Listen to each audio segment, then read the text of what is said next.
Welcome to the Salmon Runs YouTube. Enjoy the video. You start by confirming your system is actually sending sound to the right device. Open Windows Sound Settings and set your default output. Once done, launch Valorant and choose the same output and voice device in-game, because mismatched devices create silence.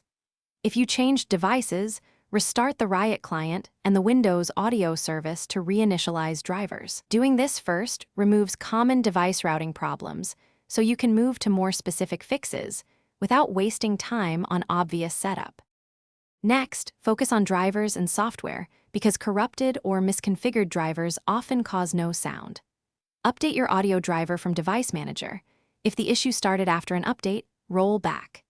Make sure exclusive mode is off in Properties, and test Windows spatial sound options. Sometimes enabling or disabling helps.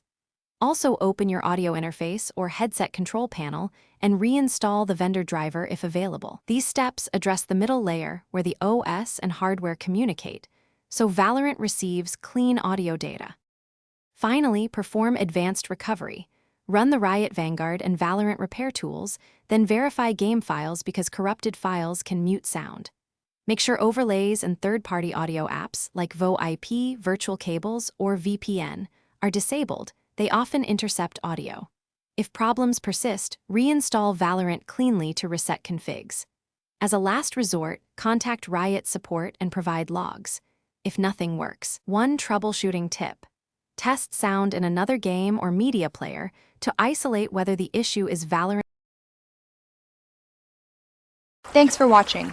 Consider subscribing if we helped you.